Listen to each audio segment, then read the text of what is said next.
She survived Grenfell, but still thinks of the dead. Every day I still suffer with survivor's guilt. Like, we didn't knock on any doors. We just went down thinking we'd just come back upstairs again. Every time you hear those names read out, you're thinking to yourself, that should have been me, that should have been my family.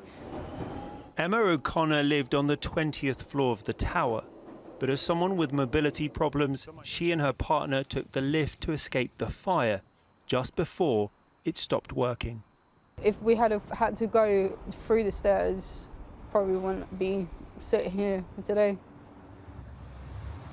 More than 6.5 years have passed since the fire, but there has yet to be any criminal prosecutions for the deaths of 72 people. However, a civil case at the High Court has taken place. It involved many of the organisations responsible, from the makers of combustible materials to the government, council and fire brigade. Collectively, they paid out £150 million to some of the survivors and bereaved. But to Emma, this isn't justice for the tragedy. Some people might call the money justice. No, justice doesn't look the same for every single resident or bereaved. It looks different for absolutely everyone. My heart goes out to my fellow neighbours and bereaved. Emma has already spoken at the Grenfell inquiry, but tomorrow she will be able to talk directly to those responsible for the tragedy. Part of an event called Grenfell Testimony Week, where former residents and bereaved will give impact statements to the organisations involved. But not everyone will be listening to the testimonies. Arconic, the makers of the flammable cladding that covered Grenfell, say they won't be sending anyone to the event. If you could tell Arconic something, what would you tell them? Take off your flammable cladding for everywhere you've sold it to. It shouldn't even exist. Really, your actions have caused so many people's lives to be destroyed. Your behaviour is just utterly disgusting. Yeah. In June, 7 years will have passed since the Grenfell tragedy. But the biggest injustice for Emma is that buildings are still not safe. They're still cladding, they're still dragging their feet about everything. Like, it's always money with them. They can put it on fast enough, but yet they can't remove it. So I don't see where the issue of removing it is. As you said, they're calling this Testimony Week, so how's it going to work? Well, it's been organised by some of the law firms involved in this civil case. It will have the feel of impact statements after a trial. Starting tomorrow, we'll hear from survivors and bereaved, including someone called Bahalu Kebedi, the man who lived in the flat where the Grenfell fire started. We're told representatives from the government will be there, as well as Kensington and Chelsea Council and some of the corporate companies. But not everyone thinks this is a good idea. They say this should not be happening now because this should all really be done after a criminal trial, which has not happened yet. Well, indeed. I mean, you said in that film it's 7 years since the Grenfell Tower disaster happened, and yet there have been no criminal prosecutions. So why? Well, the Met Police have always said, let's wait till the Grenfell inquiry ends and then they will embark on any possible prosecutions. The latest we've heard is that the Grenfell inquiry will give it its final report in July, maybe. It hasn't been confirmed yet. So any criminal prosecutions will come after that. But as Emma said in that piece, justice for Grenfell has many different forms and it means different things to many people. Yeah, OK. Rags, thanks very much. The tragedy began with this 999 call. Fire brigade. Yeah, hello, hi. In the fire, flat 16 Grenfell Tower. Sorry, a fire where? Flat 16 Grenfell Tower. The man who made that call has never spoken publicly before.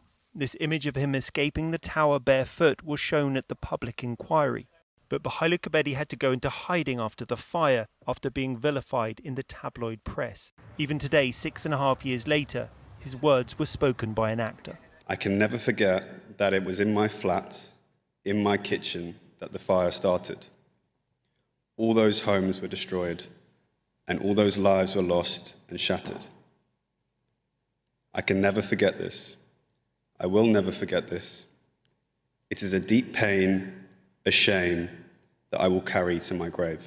Mr. Kebedi's words were heard inside this building, the start of something called Grenfell Testimony Week, where survivors and bereaved are speaking directly to the organisations responsible for the deaths of 72 people. It's the final part of a civil claim proceeding where they paid out £150 million in damages. This is what Logan's life would have been. Among the testimonies, Marcio Gomez, who spoke about his stillborn son, who died on the day of the fire. His father spoke emotionally of a life never lived by baby Logan. And then living an even more full of life. And more himself than I have been able to conjure here. This is what you've taken away from me. Listening to all this, the corporate companies and public bodies involved in Grenfell, they're in the room because they form part of the disaster. They include the government, council and manufacturers of the flammable materials that covered Grenfell. But not everyone took their seat. Arconic, the firm that made the cladding, didn't even bother to turn up. Of all of the calls made that night, she had the longest call to the emergency services. Some bereaved relatives prepared films to be shown. Sandra Ruiz lost her niece Jessica, who was just 12. On that call, She then gave this message to the corporate companies listening. If you do not go back to your boardrooms to inspire them to change and make a commitment to memorialise Grenfell by making fundamental changes in your business models, by putting people ahead of profits, then this would have all been worthless. Oh my God, it's just doubled right in front of my eyes. And referring to the sub-postmaster scandal, Sandra called for any honours given to people involved with Grenfell to be returned like the former boss of the post office had done. It's up to government whether they wish to issue these honours or not, but really anyone involved in Grenfell should not have been given any honours pending the outcomes of justice. There'll be more testimonies tomorrow. Rags Martel, ITV News. It gives you a voice to say what you think, to say what you believe, to help change the world. They're Grenfell's lost children. 18 died in the fire, a generation taken by the tragedy. I'm here today because I want each of you to know what I have been through, how much I have suffered, how much I have lost. Paulus Tekle's son Isaac died trying to escape the tower. The 5-year-old got lost in the toxic smoke on the stairs. The family had been told to stay put in their flat until it was too late. I'm torn with grief, not knowing what happened in the last minute. How did he die? What was he thinking? Did he call out for me or his mom? I will never know. This is day 2 of Grenfell Testimony Week, part of a civil case where the companies and public bodies responsible for the tragedy agreed to pay £150 million to the bereaved and survivors. What was it like facing the people who are responsible for Grenfell? If they don't hear what we've been suffering, how have been going through, it will not be changed. So it's difficult, but I try to look their eyes as much as I can and hope they will listen. But the survivors and bereaved giving testimony today questioned why a civil case had taken place before a criminal trial. Money, they said, was no substitute for justice at Grenfell. One person even adding that no one is above the law. ITV News followed the family's story after the fire, when a building in Isaac's name was built in his honour. But today was a reminder of the suffering of Grenfell families, how children watch their own parents die before succumbing to the fire themselves. And then there was the reminder of the talents lost in the tragedy. Ferdows Hashim was just 12, but was said to have a voice of an angel.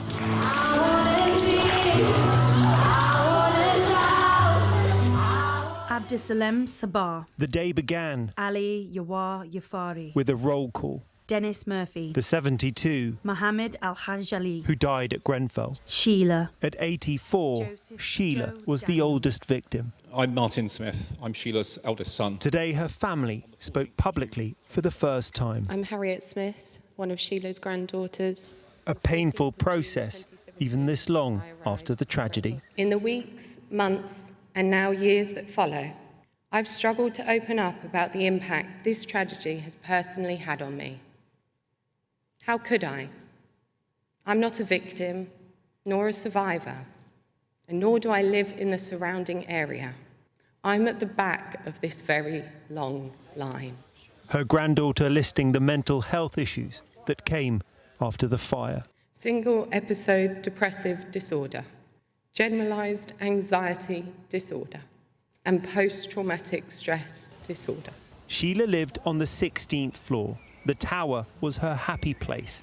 After an abusive marriage, she abandoned her married surname, but she also had a difficult start to life, wrongly told she was an orphan until her mother returned. At the age of 14 years old, her mother, by then a wealthy market trader, came back to the children's home and introduced herself to Sheila and took her away. Her mother had by then remarried, and Sheila was introduced into a new family as a maid and was treated badly, at times beaten. This testimony, just one from the 72. A family telling their story to the companies and public bodies who've paid out £150 million in compensation to the bereaved and survivors. But Sheila's relatives questioned if they were really listening. And I've sat here all week watching you. That's where my focus has been, not on that screen. I've been watching you. And I don't see any remorse. And I sound angry, and I am angry. I'm very angry. I've had 6.5 years to be angry. One of the organisations who paid compensation is the government. And this morning, in the room, the Housing Secretary, Michael Gove, who was listening, taking notes, and at one point wiped away a tear from his eye. Testimony week will end tomorrow, but the wait for justice at Grenfell will continue. Rags Martel, ITV News.